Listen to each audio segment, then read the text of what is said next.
नमस्कार, मैं हूं आपके साथ इश्तियाक अहमद और आप देख रहे हैं आर्य न्यूज। स्वागत है आपका मारो राजस्थान में। रुक करेंगे राजस्थान की तमाम खबरों की तरफ। राजस्थान उच्च न्यायालय ने उच्चतम न्यायालय के फैसले का हवाला देते हुए राज्य सरकार से ट्रांसजेंडरों को सरकारी नौकरियों में आरक्षण देने को कहा है और न्यायमूर्ति मदन गोपाल व्यास और न्यायमूर्ति मनिंदर मोहन श्रीवास्तव की पीठ ने राजस्थान सरकार को ये निर्देश दिया और साथ ही पीठ ने राज्य सरकार की इस दलील को खारिज कर दिया कि नौकरियों में आरक्षण देने या नहीं देने का फैसला राज्य का विशेष अधिकार है। जोधपुर पीठ ने सरकार को राज्य की सरकारी नौकरियों में ट्रांसजेंडरों के लिए आरक्षण तय करने और 4 महीने के अंदर इससे संबंधित अन्य तौर तरीकों को निर्धारित करने के आदेश दिए हैं और उच्च न्यायालय ने पुलिस उप निरीक्षक बनने की इच्छा रखने वाले और इससे संबंधित भर्ती प्रक्रिया में भाग लेने वाले ट्रांसजेंडर समुदाय के सदस्य की याचिका पर अपना ये फैसला सुनाया है।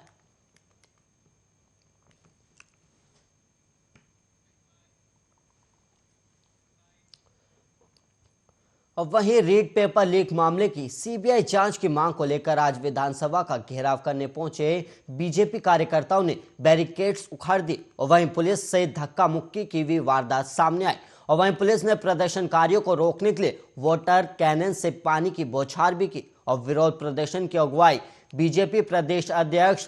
डॉक्टर सतीश पूनिया, नेता प्रतिपक्ष गुलाबचंद कटारिया, उप नेता प्रतिपक्ष राजेंद्र सिंह राठौर कर रहे हैं और विरोध प्रदर्शन के लिए सुबह 9 बजे से ही बीजेपी कार्यकर्ताओं ने प्रदेश पार्टी मुख्यालय पर पहुंचना शुरू कर दिया था और प्रदर्शन में पार्टी के मोर्चा प्रकोष्ठों के कार्यकर्ता भी इस प्रदर्शन में मौजूद थे। और वहीं बीजेपी के प्रदेश अध्यक्ष सतीश पूनिया का कहना है कि रीट रद्द होने के बाद केंद्रीय एजेंसियां सीबीआई से जांच की एक सूत्री मांग है और एसओजी की एक लिमिट है और वहीं प्रभावशाली लोगों पर वो कार्रवाई नहीं कर पा रही है और प्रदेश कांग्रेस सरकार मान रही है कि रीट केस में 2 अक्टूबर 2021 को पूर्व शिक्षा मंत्री का बयान भी सामने आया था कि विपक्ष और बीजेपी के लोग बेवजह इस मामले को तूल दे रहे हैं और वहीं भर्ती पूरी पारदर्शी तरीके से हुई है और कोई पेपर लीक नहीं हुआ, बल्कि इस परीक्षा का नाम गिनीज बुक में दर्ज कराया जा सकता है और वहीं प्रदेश में ऐसी संगठित नकल कभी नहीं हुई और बेरोजगारों के हक पर सीधे सीधे ये डाका पड़ा है।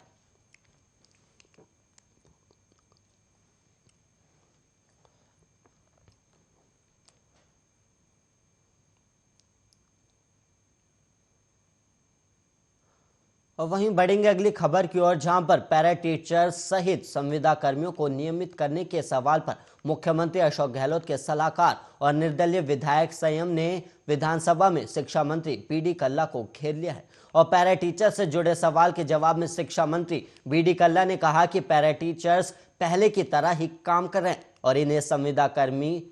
और कर्मचारी का दर्जा देने की परंपरा नहीं है और वहीं पैरा टीचर्स का मानदेय 10% बढ़ाया गया और मंत्री के इस जवाब पर सीएम के सलाहकार संयम लोढ़ा ने मंत्री को घेरते हुए कहा कि कांग्रेस के जन घोषणा पत्र में पेज नंबर 36 के पेज 25 पर यह लिखा है कि सरकार में संविदा कर्मियों, एनएचएम, पैरा टीचर्स और पैरा वर्कर्स और लोक जुम्बेश, आंगनबाड़ी शिक्षा कर्मियों और पंचायत सहायकों की समस्याओं का समाधान कर नियमित किया जाएगा और अब आप कह रहे हो कि कोई परंपरा नहीं है और आपने अपने जन घोषणा पत्र में वादा किया है कि और आज आप यहां सदन में कह रहे हैं कि परंपरा नहीं है और आप लोगों के साथ धोखा करें और आपने वादा किया और अब आप कह रहे हैं कि परंपरा नहीं है, इसका क्या मतलब हुआ। और वहीं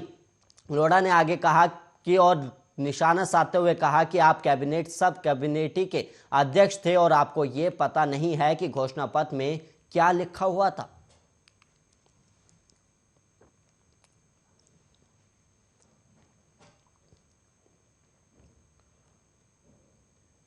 वहीं राजस्थान के रीट पेपर लीक मामले में एसओजी लगातार संदिग्धों की तलाश कर रही थी और अब एसओजी को पूर्व सरपंच और एक महिला एएनएम सहायक नर्स को हिरासत में ले लिया। एसओजी अब इन दोनों एसओजी सूत्रों के मुताबिक सोमवार को रामजी की गोल के पूर्व सरपंच दिनेश बिश्नोई और धनाव पंचायत समिति की एएनएम एसओजी के हत्थे चढ़ गया और एसओजी दोनों को पकड़ कर ले गई है और वहीं पेपर लीक प्रकरण में दोनों की भूमिका भी सामने आई है और वहीं सूत्रों ने बताया कि एसओजी सरपंच और एएनएम से पूछताछ कर रही और पूर्व सरपंच दिनेश बिश्नोई की बाड़मेर में रीट पेपर लाने में अहम भूमिका भी बताई गई है और जो ठेकेदार भजनलाल बिश्नोई का करीबी माना जाता है और इसके सांचौर से भी कनेक्शन है। दरअसल सांचौर निवासी उदाराम की गिरफ्तारी के बाद यह खुलासा हुआ कि रीड पेपर बाड़मेर में कई अभ्यर्थियों के पास पहुंचा था और एसओजी ने कड़ी से कड़ी मिलाते हुए बाड़मेर के ठेकेदार भजनलाल